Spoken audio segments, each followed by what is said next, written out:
Chapter 15. Household duties, love of work, the old river hand, what he does and what he tells you he has done, skepticism of the new generation, early boating recollections, rafting, George does the thing in style, the old boatman, his method, so calm, so full of peace, the beginner, punting, a sad accident, pleasures of friendship, sailing, my first experience, possible reason why we were not drowned. We woke late the next morning, and, at Harris's earnest desire, partook of a plain breakfast with non-dainties. Then we cleaned up and put everything straight, a continual labor which was beginning to afford me a pretty clear insight into a question that had often posed me. Namely, how a woman with the work of only one house on her hands manages to pass away her time, and at about 10 set out on what we had determined should be a good day's journey. We agreed that we would pull this morning, as a change from towing, and Harris thought the best arrangement would be that George and I should scull and he steer. I did not chime in with this idea at all. I said I thought Harris would have been showing a more proper spirit if he had suggested that he and George should work and let me rest a bit. It seemed to me that I was doing more than my fair share of the work on this trip, and I was beginning to feel strongly on the subject. It always does seem to me that I am doing more work than I should do. It is not that I object to the work, mind you. I like work. It fascinates me. I can sit and look at it for hours. I love to keep it by me. The idea of getting rid of it nearly breaks my heart. You cannot give me too much work. To accumulate work has almost become a passion with me. My study is so full of it now that there is hardly an inch of room for any more. I shall have to throw out a wing soon. And I am careful of my work too. Why, some of the work that I have by me now has been in my possession for years and years, and there isn't a finger mark on it. I take a great pride in my work. I take it down now and then and dust it. No man keeps his work in a better state of preservation than I do. But, though I crave for work, I still like to be fair. I do not ask for more than my proper share, but I get it without asking for it, at least so it appears to me, and this worries me. George says he does not think I need trouble myself on the subject. He thinks it is only my over-scrupulous nature that makes me fear I am having more than my due, and that, as a matter of fact, I don't have half as much as I ought. But I expect he only says this to comfort me. In a boat, I have always noticed that it is the fixed idea of each member of the crew that he is doing everything. Harris's notion was that it was he alone who had been working, and that both George and I had been imposing upon him. George, on the other hand, ridiculed the idea of Harris's having done anything more than eat and sleep, and had a cast-iron opinion that it was he, George himself, who had done all the labor worth speaking of. He said he had never been out with such a couple of lazy skulks as Harris and I. That amused Harris. Fancy old George talking about work, he laughed. Why, about half an hour of it will kill him. Have you ever seen George work? He added, turning to me. I agreed with Harris that I never had, most certainly not since we had started on this trip. Well, I don't see how you can know much about it one way or the other, George retorted on Harris, for I'm blessed if you haven't been asleep half the time. Have you ever seen Harris fully awake, except at mealtime? Asked George, addressing me. Truth compelled me to support George. Harris had been very little good in the boat, so far as helping was concerned, from the beginning. Well, hang it all, I've done more than old Jay, anyhow, rejoined Harris. Well, you couldn't very well have done less, added George. I suppose Jay thinks he is the passenger, continued Harris. And that was their gratitude to me for having brought them and their wretched old boat all the way up from Kingston, and for having superintended and managed everything for them, and taken care of them, and slaved for them. It is the way of the world. We settled the present difficulty by arranging that Harris and George should scull up past Reading, and that I should tow the boat on from there. Pulling a heavy boat against a strong stream has few attractions for me now. There was a time, long ago, when I used to clamor for the hard work. Now I like to give the youngsters a chance. I notice that most of the old river hands are similarly retiring whenever there is any stiff pulling to be done. You can always tell the old river hand by the way in which he stretches himself out upon the cushions at the bottom of the boat and encourages the rowers by telling them anecdotes about the marvelous feats he performed last season. "Call what you're doing hard work," he drawls, between his contented whiffs, addressing the two perspiring novices who have been grinding away steadily upstream for the last hour and a half. "Why, Jim Biffles and Jack and I, last season, pulled up from Marlow to Goring in one afternoon, never stopped once. Do you remember that, Jack?" Jack, who has made himself a bed up in the prow of all the rugs and coats he can collect, and who has been lying there asleep for the last 2 hours, partially wakes up on being thus appealed to, and recollects all about the matter, and also remembers that there was an unusually strong stream against them all the way, likewise a stiff wind. "About 34 miles, I suppose, it must have been," adds the first speaker, reaching down another cushion to put under his head. No, don't exaggerate, Tom," murmurs Jack, reprovingly. 33 at the outside." And Jack and Tom, quite exhausted by this conversational effort, drop off to sleep once more. And the two simple-minded youngsters at the sculls feel quite proud of being allowed to row such wonderful oarsmen as Jack and Tom, and strain away harder than ever. When I was a young man, I used to listen to these tales from my elders, and take them in, and swallow them, and digest every word of them, and then come up for more. But the new generation do not seem to have the simple faith of the old times. We, George, Harris, and myself, took a Ron up with us once last season, and we plied him with the customary stretchers about the wonderful things we had done all the way up. We gave him all the regular ones, the time-honored lies that have done duty up the river with every boating man for years past, and added 7 entirely original ones that we had invented for ourselves, including a really quite likely story, founded, to a certain extent, on an all-but-true episode, which had actually happened in a modified degree some years ago to friends of ours, a story that a mere child could have believed without injuring itself much. And that young man mocked at them all, and wanted us to repeat the feats then and there, and to bet us 10 to 1 that we didn't. We got to chatting about our rowing experiences this morning, and to recounting stories of our first efforts in the art of oarsmanship. My own earliest boating recollection is of 5 of us contributing 3 pence each and taking out a curiously constructed craft on the Regent's Park Lake, drying ourselves subsequently in the park keeper's lodge.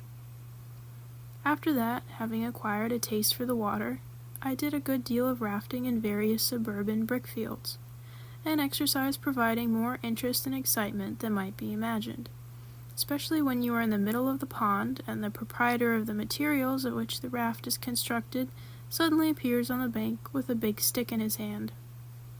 Your first sensation on seeing this gentleman is that, somehow or other, you don't feel equal to company and conversation, and that, if you could do so without appearing rude, you would rather avoid meeting him. And your object is, therefore, to get off on the opposite side of the pond to which he is, and to go home quietly and quickly, pretending not to see him. He, on the contrary, is yearning to take you by the hand and talk to you. It appears that he knows your father, and is intimately acquainted with yourself, but this does not draw you towards him. He says he'll teach you to take his boards and make a raft of them, but seeing that you know how to do this pretty well already, the offer, though doubtless kindly meant, seems a superfluous one on his part, and you are reluctant to put him to any trouble by accepting it. His anxiety to meet you, however, is proof against all your coolness, and the energetic manner in which he dodges up and down the pond so as to be on the spot to greet you when you land is really quite flattering. If he be of a stout and short-winded build, you can easily avoid his advances, but when he is of the youthful and long-legged type, a meeting is inevitable. The interview is, however, extremely brief, most of the conversation being on his part, your remarks being mostly of an exclamatory and monosyllabic order, and as soon as you can tear yourself away, you do so. I devoted some 3 months to rafting, and, being then as proficient as there was any need to be at that branch of the art, I determined to go in for rowing proper, and join one of the Lee boating clubs. Being out on a boat on the River Lee, especially on Saturday afternoons, soon makes you smart at handling a craft, and spry at escaping being run down by roughs or swamped by barges. And it also affords plenty of opportunity for acquiring the most prompt and graceful method of lying down flat at the bottom of the boat so as to avoid being chucked out into the river by passing tow lines. But it does not give you style. It was not till I came to the Thames that I got style. My style of rowing is very much admired now. People say it is so quaint. George never went near the water until he was 16. Then he and 8 other gentlemen of about the same age went down in a body to Kew one Saturday, with the idea of hiring a boat there, and pulling to Richmond and back. One of their number, a shock-headed youth named Joskins, who had once or twice taken out a boat on the Serpentine, told them it was jolly fun boating. The tide was running out pretty rapidly when they reached the landing stage, and there was a stiff breeze blowing across the river, but this did not trouble them at all, and they proceeded to select their boat. There was an 8-oared racing outrigger drawn up on the stage. That was the one that took their fancy. They said they'd have that one, please. The boatman was away, and only his boy was in charge. The boy tried to damp their ardor for the outrigger, and showed them 2 or 3 very comfortable-looking boats of the family party built. But those would not do at all. The outrigger was the boat they thought they would look best in. So the boy launched it, and they took off their coats and prepared to take their seats. The boy suggested that George, who, even in those days, was always the heavy man of any party, should be number 4. George said he should be happy to be number 4, and promptly stepped into bow's place, and sat down with his back to the stern. They got him into his proper position at last, and then the others followed. A particularly nervous boy was appointed cox, and the steering principle explained to him by Joskins. Joskins himself took stroke. He told the others that it was simple enough. All they had to do was to follow him. They said they were ready, and the boy on the landing stage took a boat hook and shoved him off.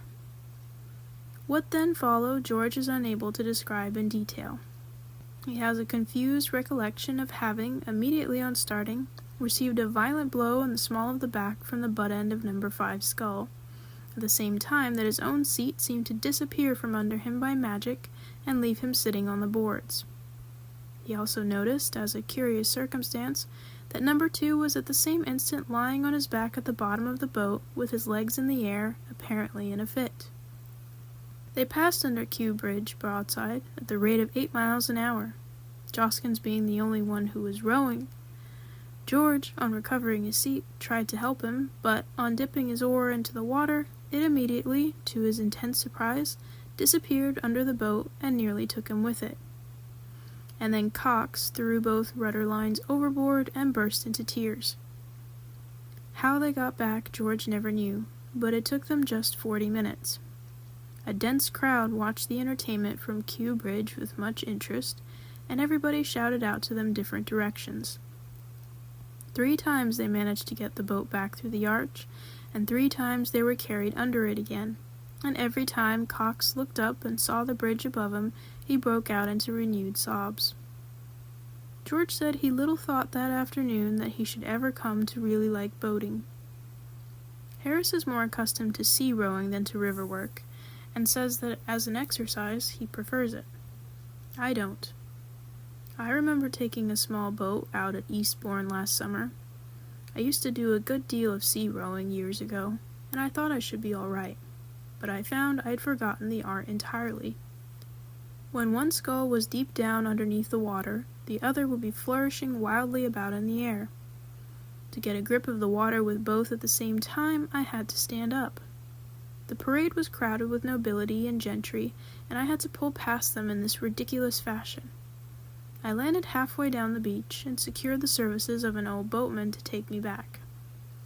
I like to watch an old boatman rowing, especially one who has been hired by the hour. There is something so beautifully calm and restful about his method. It is so free from that fretful haste, that vehement striving, that is every day becoming more and more the bane of 19th century life. He is not forever straining himself to pass all the other boats. If another boat overtakes him and passes him, it does not annoy him. As a matter of fact, they all do overtake him and pass him, all those that are going his way. This would trouble and irritate some people. The sublime equanimity of the hired boatman under the ordeal affords us a beautiful lesson against ambition and uppishness. Plain practical rowing of the get-the-boat-along order is not a very difficult art to acquire, but it takes a good deal of practice before a man feels comfortable when rowing past girls. It is the time that worries a youngster. "It's jolly funny," he says, as for the 20th time within 5 minutes he disentangles his sculls from yours. "I can get on all right when I'm by myself." To see two novices try to keep time with one another is very amusing. Bow finds it impossible to keep pace with Stroke, because Stroke rows in such an extraordinary fashion. Stroke is intensely indignant at this, and explains that what he has been endeavoring to do for the last 10 minutes is to adapt his method to Bow's limited capacity. Bow, in turn, then becomes insulted, and requests Stroke not to trouble his head about him, Bow, but to devote his mind to setting a sensible stroke. "Or shall I take Stroke?" he adds, with the evident idea that that would at once put the whole matter right. They splash along for another 100 yards with still moderate success, and then the whole secret of their trouble bursts upon Stroke like a flash of inspiration. "I tell you what it is, you've got my sculls," he cries, turning to Bow. "Pass yours over." "Well, do you know, I've been wondering how it was I couldn't get on with these," answers Bow, quite brightening up, and most willingly assisting in the exchange. "Now we shall be all right." But they are not even then. Stroke has to stretch his arms nearly out of their sockets to reach his sculls now, while Bow's pair at each recovery hit him a violent blow in the chest. So they change back again and come to the conclusion that the man has given them the wrong set altogether, and over their mutual abuse of this man they become quite friendly and sympathetic. George said he had often longed to take to punting for a change. Punting is not as easy as it looks. As in rowing, you soon learn how to get along and handle the craft, but it takes long practice before you can do this with dignity and without getting the water all up your sleeve. One young man I knew had a very sad accident happen to him the first time he went punting. He had been getting on so well that he had grown quite cheeky over the business, and was walking up and down the punt, working his pole with a careless grace that was quite fascinating to watch. Up he would march to the head of the punt, plant his pole, and then run along right to the other end, just like an old punter. Oh, it was grand. And it would all have gone on being grand if he had not, unfortunately, while looking round to enjoy the scenery, taken just one step more than there was any necessity for, and walked off the punt altogether. The pole was firmly fixed in the mud, and he was left clinging to it while the punt drifted away. It was an undignified position for him. A rude boy on the bank immediately yelled out to a lagging chum to hurry up and see real monkey on a stick. I could not go to his assistance because, as ill luck would have it, we had not taken the proper precaution to bring out a spare pole with us. I could only sit and look at him. His expression as the pole slowly sank with him I shall never forget. There was so much thought in it. I watched him gently let down into the water, and saw him scramble out, sad and wet. I could not help laughing, he looked such a ridiculous figure.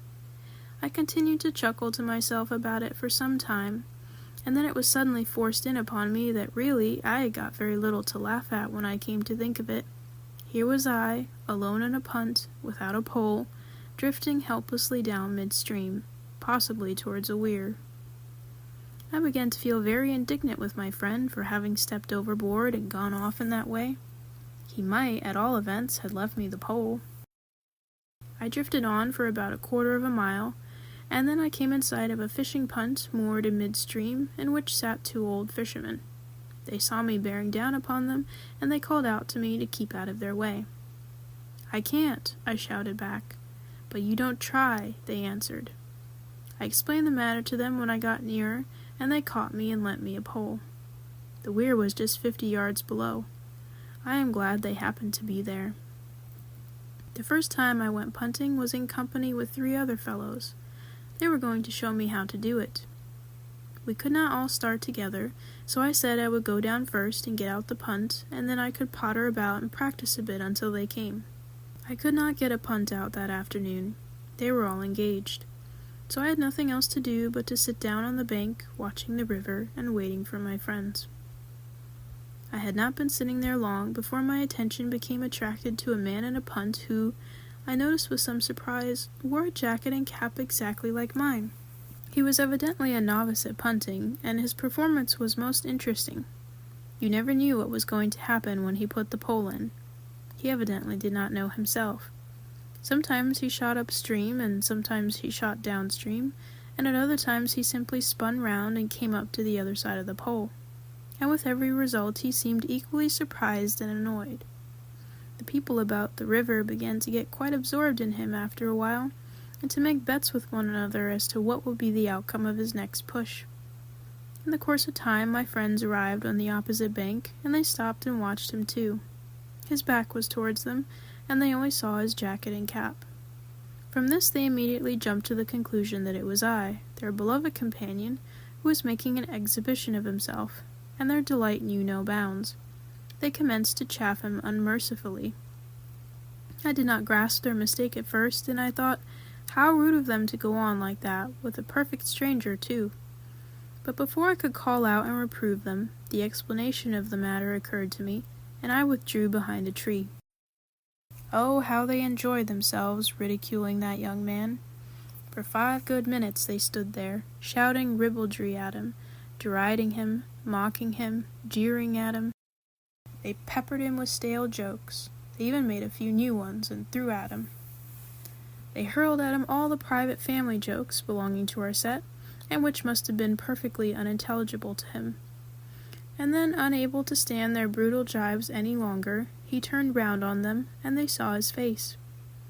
I was glad to notice that they had sufficient decency left in them to look very foolish. They explained to him that they had thought he was someone they knew. They said they hoped he would not deem them capable of so insulting anyone except a personal friend of their own. Of course, their having mistaken him for a friend excused it. I remember Harris telling me once of a bathing experience he had at Boulogne. He was swimming about there near the beach, when he felt himself suddenly seized by the neck from behind and forcibly plunged under water. He struggled violently, but whoever got hold of him seemed to be a perfect Hercules in strength, and all his efforts to escape were unavailing. He had given up kicking and was trying to turn his thoughts upon solemn things when his captor released him. He regained his feet and looked round for his would-be murderer. The assassin was standing close by him, laughing heartily. But the moment he caught sight of Harris's face, as it emerged from the water, he started back and seemed quite concerned. "I really beg your pardon," he stammered confusedly, "but I took you for a friend of mine." Harris thought it was lucky for him the man had not mistaken him for a relation, or he would probably have been drowned outright. Sailing is a thing that wants knowledge and practice, too, though, as a boy, I did not think so. I had an idea it came natural to a body, like rounders and touch. I knew another boy who held this view likewise, and so one windy day we thought we would try the sport. We were stopping down at Yarmouth, and we decided we would go for a trip up the Yare. We hired a sailing boat at the yard by the bridge and started off. "It's rather a rough day," said the man to us as we put off. "Better take in a reef and luff sharp when you get round the bend." We said we would make a point of it, and left him with a cheery "good morning," wondering to ourselves how you luffed, and where we were to get a reef from, and what we were to do with it when we had got it. We rowed until we were out of sight of the town, and then, with a wide stretch of water in front of us, and the wind blowing a perfect hurricane across it, we felt that the time had come to commence operations. Hector, I think that was his name, went on pulling while I unrolled the sail.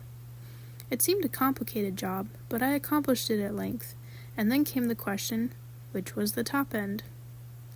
By a sort of natural instinct, we of course eventually decided that the bottom was the top and set to work to fix it upside down. It was a long time before we could get it up, either that way or any other way. The impression on the mind of the sail seemed to be that we were playing at funerals, and that I was the corpse and itself was the winding sheet. When it found that this was not the idea, it hit me over the head with a boom and refused to do anything. "Wet it," said Hector. "Drop it over and get it wet." He said people in ships always wetted the sails before they put them up. So I wetted it, but that only made matters worse than they were before. A dry sail clinging to your legs and wrapping itself round your head is not pleasant, but when the sail is sopping wet, it becomes quite vexing. We did get the thing up at last, the two of us together. We fixed it, not exactly upside down, more sideways like, and we tied it up to the mast with a painter, which we cut off for the purpose. That the boat did not upset, I simply state as a fact. Why it did not upset, I am unable to offer any reason. I have often thought about the matter since, but I have never succeeded in arriving at any satisfactory explanation of the phenomenon. Possibly the result may have been brought about by the natural obstinacy of all things in this world. The boat may possibly have come to the conclusion, judging from a cursory view of our behavior, that we had come out for a morning suicide, and had thereupon determined to disappoint us. That is the only suggestion I can offer. By clinging like grim death to the gunwale, we just managed to keep inside the boat, but it was exhausting work. Hector said that pirates and other seafaring people generally lashed the rudder to something or other, and hauled in the main top jib during severe squalls, and thought we ought to try to do something of the kind. But I was for letting her have her head to the wind. As my advice was by far the easiest to follow, we ended by adopting it, and contrived to embrace the gunwale and give her her head. The boat traveled upstream for about a mile at a pace I have never sailed at since, and don't want to again.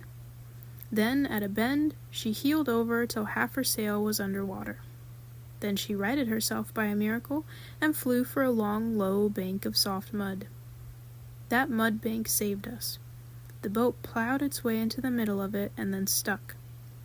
Finding that we were once more able to move according to our ideas, instead of being pitched and thrown about like peas in a bladder, we crept forward and cut down the sail. We had had enough sailing.